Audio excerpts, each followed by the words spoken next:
নমস্কাৰ ENI আসামলৈ পুনৰবাৰ আপোনালোকক স্বাগতম জনাইছো। আজি আপোনালোকলৈ এই ভিডিঅ'টোত মই লৈ আহিছো আনন্দৰাম বৰুৱা কেছ এৱাৰ্ড 2024 ৰ বিষয়ে আৰু যি সকল ষ্টুডেণ্টে ইতিমধ্যে অনলাইন ৰেজিষ্ট্ৰেচন কৰিছে গম পাইছে যে 15 জুলাই 2024 ৰ পৰা আনন্দৰাম বৰুৱা কেছ এৱাৰ্ডৰ ৰেজিষ্ট্ৰেচন প্ৰক্ৰিয়া আৰম্ভ হৈছে আৰু ইয়াৰ লাষ্ট ডেট হৈছে 25 জুলাই 2024 মিডনাইট আৰু ইয়াৰ কাৰণে student সকলে vidyarthi.co.in আৰু madhyamik.assam.gov.in এই দুটা ওয়েবসাইটত গৈ অনলাইন ৰেজিষ্ট্ৰেচন কৰিব লাগিব।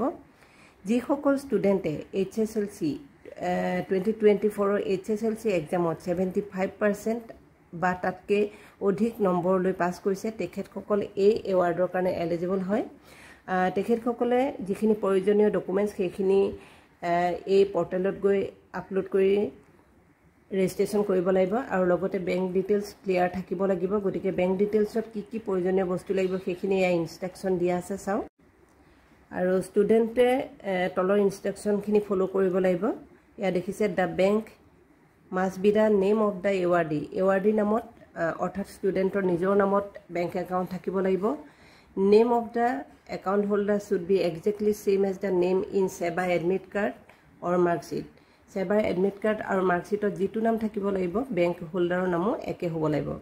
The awardee should submit the correct IFS code, শুদ্ধকৈ IFS কোডটো ভৰাব লাগিব। The bank account should be active or operational, একাউণ্টটো এক্টিভ হৈ থাকিব লাগিব।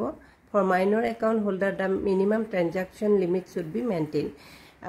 যদি একাউণ্ট হোল্ডাৰ মাইনৰ হয় তেতিয়াহ'লে মিনিমাম যিটো ট্ৰেনজাকশ্যন থাকে সেইটো মেইনটেইন কৰিব লাগিব আৰু বেংক একাউণ্ট যেতিয়া ডিটেইলছ দিব তেতিয়া খুব কেয়াৰফুলি কৰিব কাৰণ 0 আৰু ওৰ মাজত কেতিয়াবা খেলিমেলি হয়। গতিকে খুব ভালকৈ দিবলৈ দিছে আৰু লগতে থাকিব লাগিব এটা এক্টিভ মোবাইল নাম্বাৰ আৰু কাৰণ সেই এক্টিভ মোবাইল নম্বৰতে ফিউচাৰ যিখিনি কমিউনিকেশ্যন কৰা হ'ব, যিবোৰ মেছেজ আহিব, আপডেট আহিব, সকলো সেই মোবাইল নম্বৰতে আহিব। গতিকে ষ্টুডেণ্টৰ নিজৰ নামত হ'লেও হ'ব নাইবা পেৰেণ্টছৰ নামত হ'লেও হ'ব, এটা এক্টিভ মোবাইল নাম্বাৰ লাগিব। ইমানখিনিয়ে আছিলে। যিসকলে এতিয়াও কৰা নাই 25 জুলাই মিডনাইটলৈকে সময় আছে, পলম নকৰি আপোনালোকে এই অনলাইন ৰেজিষ্ট্ৰেচনটো কৰক। অসম চৰকাৰৰ এটা খুব ভাল এইটো এৱাৰ্ড হয়, আগৰ পৰাই চলি আছে। গতিকে পলম নকৰি আপোনালোকে ৰেজিষ্ট্ৰেচন কৰক। ধন্যবাদ।